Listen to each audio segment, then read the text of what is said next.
Motherfucking mini episode. Mini episode. Motherfucking mini episode. Welcome to another episode of My Mama Told Me. The podcast where we dive deep into the pockets of black conspiracy theories. And we work to prove the theories of you, the listener. Stupid ass. Dumbass. You dumb motherfucker. You thought we wasn't gonna make fun of your bitch ass. Thought I didn't notice that you're wearing team Jordans and not threes? I told everybody. The group chat's blowing up. And it don't matter which team Jordan it is. You know you did the wrong thing. It's team kill yourself. Are those the Blake Griffins? Cut it out. What is wrong with What are you thinking? Yuck. My name is David Boy. I'm Langston Kerman, and we're so happy you're here. We're so excited that you're here because we're gonna do another dive into your conspiracy theories, the ones you send us to the email, which has been doing really well. We want to say, I think thank you for that. Thank you for everyone who's been contacting us. We love hearing from you. We would love to hear from you more often. So if you've been sending, send more. And if you've never sent, do that shit. And also, hey, leave me the fuck alone in my DMs. I don't want conspiracy theories in my DMs. Just send it to the email that I'm constantly repeating every time. Sometimes motherfuckers will send me a whole voice memo in my DMs, and it's like, bro, I came here to reflect on my problems. That's what you do it on Instagram? Yeah, on my problems. I go in there to look at butts I would never see on the street. I there was this magic moment in my history. Now, a lot of my Explorer page has turned into like titties and anime. It's a lot of that. But there was a really sweet spot about like a year and a half, 2 years ago on Instagram where I would go on my Explorer page and it was strictly like bad bitches and whale videos. Oh, wow. That was all I had. I know what you mean. Sometimes, the Explore page will hit a righteous level of you. Like, sometimes the Explore page will be the you that you want to be. Yeah. It was so at peace, and it was mostly whale videos and then a very occasional bad bitch. It was like the exact right curation of like, I just want to be watching a fucking humpback, like, breach the water. And then every once in a while, titties. Yeah, see, that's tight. My Explore page now is so scary. Yeah. It's just like butts and then like Lil Boosie and then like basketball and then like somebody popping a pimple on a back and then a fight of like a kid versus an adult. Like it's like a problem. Yeah, you got a lot of violence. You're probably not a lot. It's some violence. It's more than I don't mean physical violence. I mean there's an emotional violence sort of like transpiring in your Explorer page at all times. Well, you know what I figured out because of Instagram recently? I like the only word I can use is smut. Like I like very visceral. I thought it'd be a softer word if I'm being honest. No, I like watching shit that's like graphic. Yeah. I thought when you looked up at the sky and were like, the only word I can use, you were sort of finding the softest way to articulate what you're talking about. But you were like, nah, what's the root word for No, I'm telling you the real. It's gross. Yeah. It's not even gross. Man. It's just raw.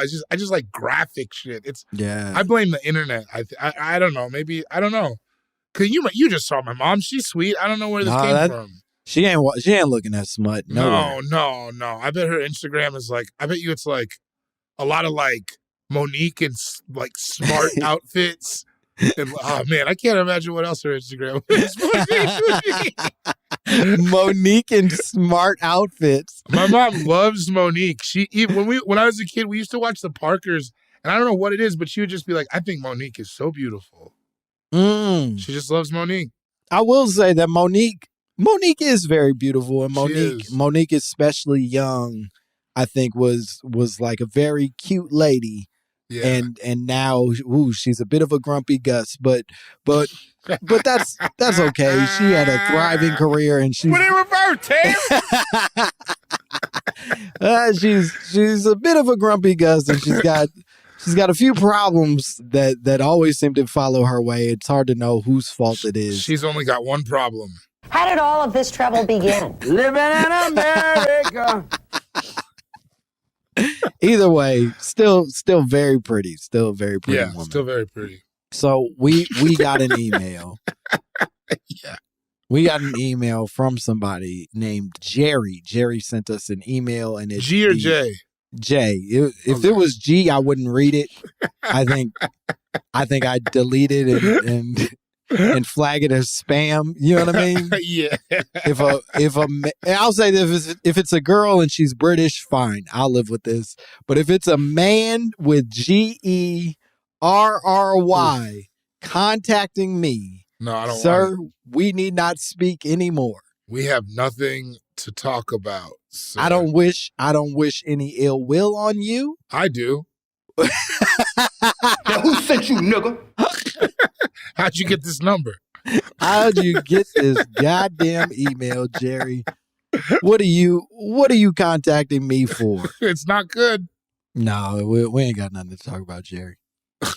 But a regular Jerry sent us an email where they said, "Hey, Langston and David, I sent a conspiracy theory in before and have another one for you. Everybody's mad about their conspiracy theories not being addressed. Maybe I did address Jerry and I'm just not remembering." I mean, listen, you saw the last one. I don't answer my own mother. You think I'm skipping my mom's phone calls so I can rush to your email? Yeah, so I can talk to Jerry? Get out of here. Right. You may not be a G Jerry, but you're still a Jerry, goddammit. Yeah. Don't forget, you're named after a cartoon mouse. Or a pedophilic comedian. You name which one. And she was 17. We all knew it. I don't know how he got away with that. He got away with it scot-free. Smooth. And then kept telling jokes about like how apples are weird or whatever it is that comedy's about. That's who you need to look at, is these weirdos talking about apples on stage. I will say, there's a reason they don't want to discuss sex, because they're doing it weird. Look, dog, the people who are like the most like innocuous, I ain't talking about nothing, always end up pretty odd. Uh-huh. Out in the world. 100%. They seem to have no like conflict. Any comedian who seems to have no conflict actually within their act, like no like existential crisis or nothing like that, don't trust them. I don't give a fuck who say what, blood. On crib. Yeah. Like it truly, like it's you don't even, it's not that you have to be like, and that's when I did this and murdered that lady or whatever the fuck it is, but like you truly got to at least be like, hey, my dad was weird. You know what I mean? Like, yeah. Or I think about this bad thing sometimes or something. Yeah. There's got to be a little bite. Otherwise you do some biting elsewhere, and that's not good. So Jerry said, "Hey, Langston and David, I sent a conspiracy in before, and I have another one for you. My mama told me that music and artists put hidden messages in their music, not to brainwash folks, but just subtle messages that would not be easily picked up if we weren't paying attention. The song at the top of the list, Candy by Cameo, is supposed to be about doing cocaine. There are a few others like Pretty Wings being about someone dying, although that seems obvious." I mean, so does Candy. Being about cocaine? Yeah. Have you heard that? Yes, I do. That doesn't sound like cocaine to you, you idiot. That whole song. Yeah, you can hear that dude grinding his teeth between takes on that song. I will say, nice. Crunch, crunch, crunch, crunch. Yeah, it takes over me. That was very apparent. Yeah, no, he's definitely talking about drugs and or butt and probably both at the same time. A mix of the two, I would like to think. Yeah, it's like how 21 Savage mixes between murder and sex, like between bars. Imagine that's what the Cameo song was doing. Where it's like this line's about ass, but this line, that's cocaine. Yeah, it's a similar compulsion. Yeah, for sure. But to Jerry's question, is there a possibility? Let's expand it, because I do think that Jerry's examples might not be sort of the most like elusive ones, right? They feel a little front facing. But do you The song imagine... was about Chicago. When he's talking about Wendy, when Kanye's talking about Wendy, he's actually talking about the city of wind, Chicago. I was just with my friend Ray Sean, longtime listener, and she said she did not know that was what that song was about. Get the fuck out of here. He says, I'm talking about Chi-Town. He says it at the end. Also, nobody says, no one's name is Wendy. Wait. Because when I listen to the song, one of the things that infuriates me the most about it is the moment when he goes, and just so you know, this whole song's about Chicago. Yeah, as if you couldn't tell. I could tell from the first one. It's literally in like the first couple lines. But like then he's like, just to be clear, the metaphor was Chicago. This was the craziest part. She was like, I was so used to hearing that song when I was partying that I never caught that part. And I was like, you were partying I'm only saying this all out because she's going to listen to this and text me. But yeah, I was like, you were partying to Kanye West and Adam Levine? Yeah, no, it was Chris Martin. I don't know the difference between those two terms. Fair enough. Chris Martin cheated on Gwyneth Paltrow. Adam Levine cheated on her on a much less famous Gwyneth Paltrow, I imagine. What band is Chris Martin in? Coldplay. Oh, I don't like that. Oh, that he featured a British dude on his song about Chicago? That band. I don't like it. Oh, you don't like nothing they do. No, I don't like it. Oh, that's not fair. The scientist I don't like Coldplay and I don't like Radiohead.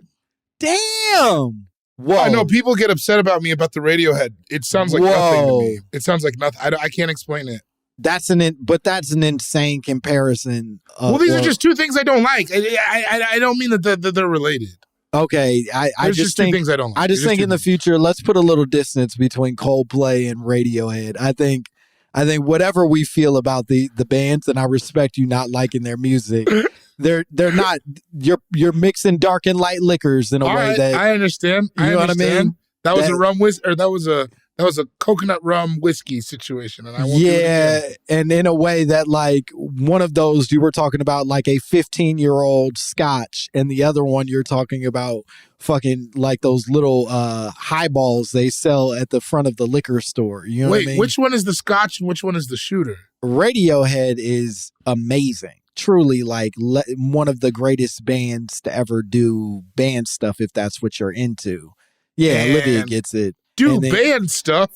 Yeah, I'm not a musician. And Maroon 5 is trash? No, you see, you don't even remember what band you're talking about. It's Coldplay. Yeah. Oh, yeah. Sorry. And Coldplay, I would say, has had a number of hits, but also is sometimes just making noise. Okay. And it's hard to tell which one they're doing at which time. All right. But they've got some jams. But I respect that you don't like either. Yeah, they're not for me. And this isn't to say, I feel like people always often say, I like white music. I don't like those two bands. I like white people's music. I think. Sure. What's your go-to white group or artist? I like Dolly Parton. Okay, you're a Dolly man. Mm-hmm. Go-to? I don't know. It really depends. Because there's so much of it. It just really depends on the day. You know what I mean? Sure. So you're not just a one and done shooter. You're more like and I like punk rock. You got some people you well. dabble in.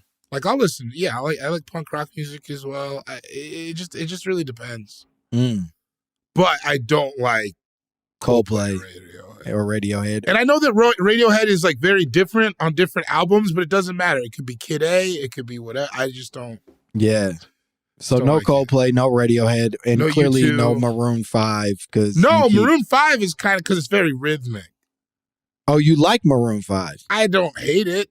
Whoa. This very race, what's wrong? You walking down the street. You know what I mean? Yeah, that's old Maroon 5. Maroon 5 has a black guy in it now. They've changed. They're not. Is that for the better? Or? No, they have not become a better band over time. You know what I found out? I saw a picture. Come to find out, there's more black people than white people in the Dave Matthews Band? Yeah, there always has been. What are we going to do about this?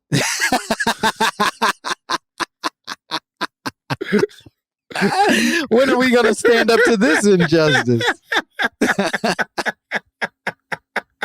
I saw a picture. I was like, you all let him get away with scatting? It's wild. And what's crazy is, and I'm not a Dave Matthews fan, so I don't have the names to be able to pair this up. But everybody I've ever spoken to has almost like made it up. Even people who are fans of his shit are like, yeah, objectively, he's the worst member of the band. Like, it's not even close. That's cold, man. The fucking fiddlist and the guitar guy or whoever all those black dudes with blonde dreads that he's been employing for years are insanely like some of the most gifted musicians on the planet. And then he's just okay. And he put his name on it. Imagine if everybody hated Kool and loved the gang.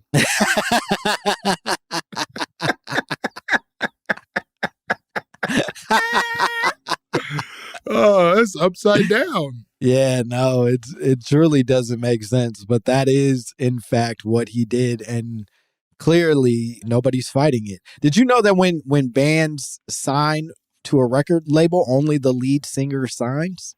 So, like, let's say I go in to Island Def Jam, they're only going to sign Toot and not the Maytals? That's right. That's okay. Exactly. I think that is true, which is why it's always the lead singer is like branching off to go do, it's Justin Timberlake is going to do a solo album with NSYNC until he does he that has the shit. deal. Yeah, the other guys just got to chill. And I've said this a lot of times on this podcast. That's why Zapp and Roger were so smart. Oh, right. They separated. Yeah. Yeah. Also, I think one killed the other. Is that true? I'm pretty sure Zapp killed Roger, maybe the other way around. They were related. Whoa. That's a dark story. Was it an affair or was it like, I just don't fuck with you no more? I can't remember. This is one of those times I was just on Wikipedia whiling. Whoa. He was like, you stole my voice machine. I'm going to murder you. Yeah, it was something weird. Because I think they're brothers. They're Zapp and Roger Troutman, right? Fuck. I don't know. We have an email, I'm sure. All right. Roger Troutman. In an updated publicity photo, probably from the early 80s, Troutman, a musician and leader of the band Zapp, was shot and killed by his brother, Larry Troutman. Oh, so it wasn't Roger, it was Larry. Yeah, Larry was apparently... You put that nigga Roger in the band and not me. Everybody knows he beats the band. Fuck. I'm the talent, Larry. Roger was killed by Larry in 1999, April 25th, 1999. Yeah. I mean, I think Larry was short for, his nickname was Zapp. Albie was like, I'm going to zap your ass. Yeah, Larry Zapp Troutman. Larry Zapp Troutman. God damn. Well, for all our Zapp fans that have been listening, I'm sorry to break the news to you, but Roger's dead. Roger's been dead for almost longer 30 than years you think, now. Yeah.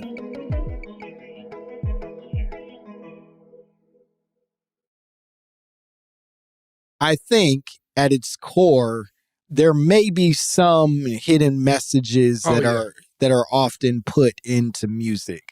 And I think maybe looking more towards some of the more elusive writers might help to ground some of the, like, I think about like Frank Ocean, right? Like he has songs that feel like they're about something without ever really being about something. If that makes sense. He also has like themed albums and things, right? Yeah, where like if you listen enough throughout, you will gather a general story of what he's talking about, but you're not necessarily sitting and tracking like a start to finish narrative. Not like Good Kid, Mad City, right? Yeah, no, it's nothing like that. It's closer to like To Pimp a Butterfly, frankly. Right. Okay. Yeah. I mean, I think there's merit to this. Like, yeah, definitely. I think that's writing, right? That's why writing is so great. Like, I was just read. Man, I don't want to sound like a nerd after fucking Kasim ripped my face off. I was reading. Are you still hurting from when Kasim? Yeah, I had to go underwater for a little bit. I was reading. J.D. Salinger has this book, he has this book called 9 Stories, and this one, Clownfish. Have you ever read that? No, I've never read. The only J.D. Salinger I've read is Catcher in the Rye. Well, if you read 9 Stories, I think you'll like him maybe even more. But I read it, and then I had read it again, because it's a short story, and I had read it again, and I was like, I don't think I know what's going on here. And I went online and looked it up, and then I was like, oh, this is this whole guy who's, like, telling his war trauma to this child on the beach. Yeah. I just mean, it's like a regular trick that in literature and writing that people use, like, disguised messages and stuff like that. Yeah, so and I think to your point, it just is how you make writing more interesting. If we all are just explicitly stating the thing that happened to us, it gets a little bland after a while. Exactly. That's the fun of it. That's the flourish, right? Double entendre and all that shit. I think about that OJ song Brandy.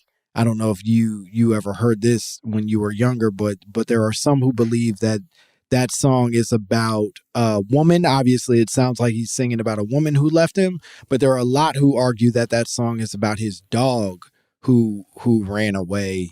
And it's, really? And it's just the whole thing either ran away or died. I can't remember if Brandy is dead or just not with us and, not nearby. But either way, it's about the dog, not about a lady. See, and I always thought that song was about how he has to quit drinking E&J.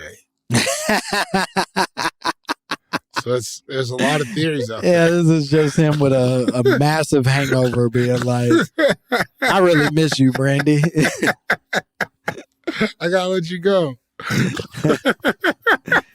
Well, if you know for sure, if you're in touch with whose daddy was that? That was who's from the OJs? Yeah, from the OJs. It was Gerald Levert's daddy, I believe, is the lead singer of the OJs.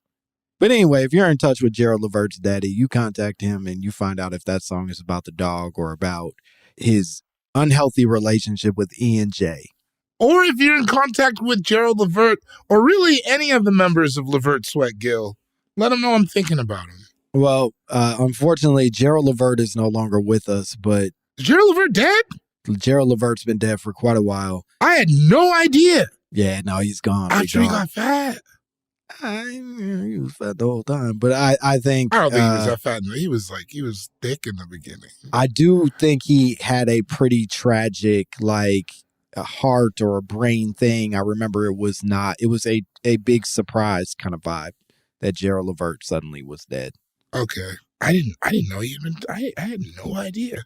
Yeah, but Damn. Keith Sweat's still out here. So. Yo, Keith Sweat doesn't even age, bro. He's gonna live forever. Man, you know that's his real name? Keith Sweat? Yeah, it's a family name. Yeah, what he got to change his name for? The industry changed for him. His mother's name is Juanita Sweat. Anyways. That's not a metaphor. That's just straight up. That's what her name is. You telling people who the fuck you are when your name is Juanita Sweat. So yes, I do think. I also do think. I think there are a lot of great examples of where metaphor sort of does exist, and obviously it is with the intention sometimes of swaying us, I would say. And we didn't talk about this yet, but when I read this email, one of the things that I thought about is if this is dangerous, and I do think there are times where it does get dangerous, where the hidden messages, as they were, are not so much about a story device or a thing that you've experienced, but more about a brand that they want us to sort of be remembering or committing to or whatever the fuck. And I imagine now more than ever, people are rapping about shit that also they are selling or being told to sell or whatever. What makes me sad is I don't think they even are actually selling it a lot of times. I think they're just rapping about it. I don't want to get into this, but materialism is a whole thing. Oh, you think it's just vanity and then subsequently we become victims of their vanity? I think that's most of it. I don't think Balenciaga was giving out that many checks. Well, here's the thing. Or whoever, not, you know what I mean? This is what makes me think that it's a little more complicated than just their vanity. Is I learned that music videos are 100% paid for by the artists, right? That like Right. there's no version of like, oh, the record label's paying for this. What they do is they allot you a certain amount of money for like, you know, promotions, media, whatever the fuck it is, and you can spend some of your money that they've allotted towards your music video, whatever. But then I've also now learned that part of the way that artists recoup the bread that they've been spending is by adding branding into the music videos and like wearing specific shoes or driving a specific car or drinking a specific drink in order to do the thing, right?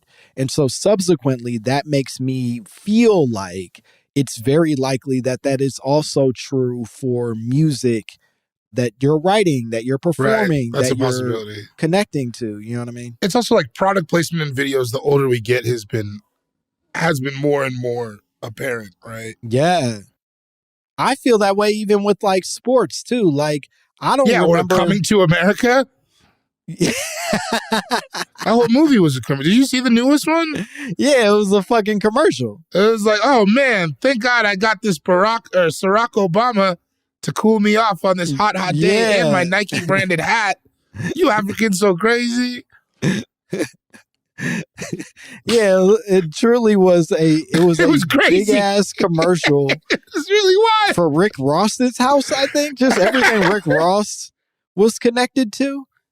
But I think at its core, we're talking about the same thing. We're saying that there's a possibility that like, yeah, maybe you're rapping about some fly shit, but Balenciaga specifically is sponsoring some of that fly shit. So yeah, I'm going to say Balenciaga instead of just like leaving it at, you know, Gucci or Fenty or whatever the fuck you're actually wearing or interested in, blah, blah, blah, blah, blah. No, that's that's fair. I think it's like, I also don't think it's going anywhere. I think it's a tale as old as time, and it always will be. So oftentimes, and to be fair to this point, is like, sometimes I'll see some shit that's actually about some other shit, and I'll get like excited. Oh. Like, have you ever seen that movie, The Legend of Bagger Vance? I have never sat down and thought it was just a coon movie, and then it turns out it's the Bhagavad Gita, the Hindu text. Oh, and that makes it far less of a cool movie. So wait, this is a Hindu story they're adapting with it's Will the story Smith of the Warrior King or whatever. Yeah, they taught me that in high school. But then they adapted into Matt Damon plays golf with Will Smith. Yeah, that's why they have all these weird sounding names like Ranulph Juna. That's an Indian name, dog. Whoa, that's crazy. Well, but that's just what my high school teacher told me. It might be wrong. Shout out to Miss Durkee. I remember somebody. So we terrorized her. I remember this girl Sasha. She asked if she was a virgin. It is the funniest thing I've ever seen in high school. She raised her hand and she was like, Sasha, and she was like, Miss Durkee, are you a virgin? Oof. I've had a student do that to me, and I will say I've never wanted to fight a person more than.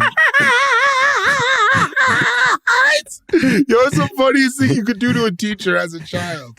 And what made it so obnoxious was that he was sort of like this very meek, very sort of like not that wild ass kid that you would expect to be the one doing it.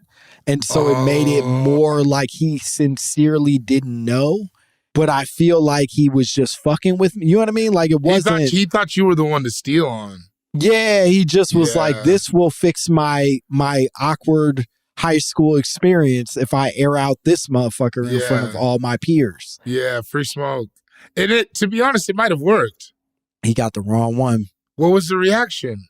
Oh, I aired him. I shot back, baby. Are you a virgin? What we doing? What's up? I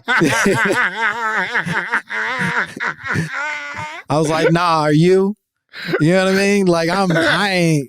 Not for a second. Am I sitting in that feeling? Not since the 90s, baby. Yeah, come on, big dog. I made it through high school. You ain't about to get me. I might be your daddy. You're right.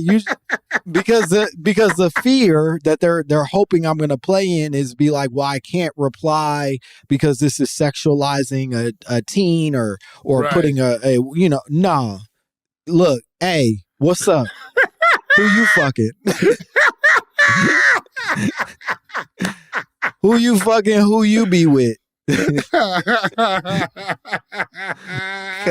I'm not just gonna sit in that feeling, and if my job is on the line afterwards, so goddamn be it. And then all the students were like, "Hey, Mr. Kerman is fucking." Yeah, they're like, Did you he's tell them to call fucking you Mr. K, or did you have like some cool? Nah, I couldn't do it. I just had to be. Is Mr. Kerman? Yeah, in part because I was much younger than everybody on the Than staff. other teachers? Yeah, and so in that way, I think they were worried that like if I became too familiar, it was already a challenge, sort of like Not asserting, you. I'm not saying you, but that's how people end up fucking students. I think so. You become too much of a friend, and then it's Happened like, in my high school. I seen it. yeah, I never wanted to be their friends. Oh man, they're teens. I didn't fuck a teacher. No, good for you. I mean, Yeah. I would have had the opportunity arisen. To fuck one of your teachers. Yeah, I would have, but I don't think it would have got, because here's what happened is like a student at my high school did it, and it was the little brother of somebody that I was close to, and it was a boy-girl situation. It wasn't a male teacher having sex. It was a female teacher having sex with a man, the one that you always think is cool. But then when it happened, the way it shook out, I was like, oh, this is, yeah, that was abuse, and it ruined his life. It really fucked up that little boy's life. Yeah, no, I don't think it's ever as cool as we imagined it would be. It truly is. In high school, I was wishing a motherfucker would. Oh, I would have happily done it in high school and never looked back. Blown my whole life up. At my therapist. Yeah, then I would have had to. I would have looked back at my therapist as I'm leaving. I would say, "Am I going to be okay?" And she'd have been like, "I don't know. It's going to be a rough road. See you next week, big man." She calls me big man because there's a closeness now. Yeah, no, I understand. Listen, we're all in too deep. Anyway, secret messages and music. I believe it. Yeah, I think that's 100% possible. I think in fact, it's more than likely that there are secret messages, some more harmful than others. And the best thing we can do is just listen to the messages from people we like, you know? Mm-hmm. Hug your loved ones. Yeah. Hug your loved ones while Future sings to you about why Gucci is the best of all the brands. If she catch me cheating, I won't never tell her sorry. Yeah, how is that not militarizing the population? Bro, he is an animal. If that's not the secret message that makes you the type of person that slits a puppy's throat, I don't know. That man. God damn it. He raps like he doesn't have a mom. Yeah, it's like, bro, there are women in your family. You have so many kids. There has to be a daughter in there somewhere. Yeah, you know what I mean? Like, it's really wild. And not that it should require a daughter for you to be even remotely humane, but at the same time, god damn. Yeah. Yeah, his music makes me feel like a prude sometimes. You know, like sometimes you listen to super gangster rap and you're like, oh, I'm not like Benny the Butcher. Yeah, no. That's not feel I listen to Future. I'm like, yo, my heart longs for love. Yeah. No, I know everybody is always judgmental of things, but I've never related to Jay-Z more than 444, where I was like, oh, this is just a man who goes to work and trying to do better. I get that, man. That's the longevity I'm looking for. When he was talking about cocaine, I didn't get that motherfucker at all. I told my friends I did. Yeah, no, I pretended to. And I tried as hard as I could, but I enjoyed trying. I can't think of an artist I enjoyed trying with more, but right. Did I get it? No, I didn't get it. But when he got to being like, hey man, I just want to I just want to learn to stretch in the morning and check stocks. It was like, yeah, Jay-Z, I get it. I like this. Relatable. I also eat grapefruit. With a spoon. I scoop out the little. No, I eat it. I eat the wedges because I'm still out here. I peel it like an orange. I don't give a fuck. I love that for you. Well, Jerry, with a J, I believe this should have answered your question. There definitely are conspiracy theories. Next time you come to us, you come with something better than the very coked out band Cameo talking about candy as a reference to cocaine. People call it nose candy. They just cut off one word. Jesus Christ, Jerry, you've made a fool of yourself. Yet again. Right. We let you in our house. This is quite possibly your second time around the bend, and this is what the fuck you came back with, Jerry? You make us sick. You fucking idiot. Well, Vori, could you tell the people where they can find you and what cool shit you have going on? Yeah, you can find me December 22nd through 25th. I will be at the Jimmy Kimmel Comedy Club in Las Vegas, Nevada. Come out and make sure I don't have a terrible Christmas. Don't ruin I'm just kidding. Don't talk to me. I honestly don't like it. I mean, I like it. I'll take a picture with you, but don't talk to me much after that. You just DM me or something, and I'll answer it on a plane. But I ain't got it back and forth. Face. You mean you don't like being held captive by an audience after the show while they repeat your jokes back to you poorly? I like taking a picture, talking to somebody for a couple of seconds. Like in Portland, a fan of the show was like, "Hey, my sister works for this company that helps people out in Sierra Leone." I like shit like that, but I can't hear your life. I ain't got it. And honestly, I don't want to tell you mine. Yeah, no, that's fair. That's 100% fair. And no, I don't want to tell you. If you didn't learn enough about my life from my hour performance, then catch me next time. Yeah, I don't got much else to offer you, big dog. Where can the people see you, Langston? They can follow me at Langston Kerman on all platforms. I would love to hear from you. And if you would love to send us your own conspiracy theories, your own drops, if you want to say everything you didn't get a chance to say to David while you were in Portland holding him captive, please send that to mymommapod at gmail.com. We would love to hear from you. That's about it. Bye, bitch. Motherfucking mini episode. Motherfucking mini episode. Motherfucking mini episode. Motherfucking mini episode.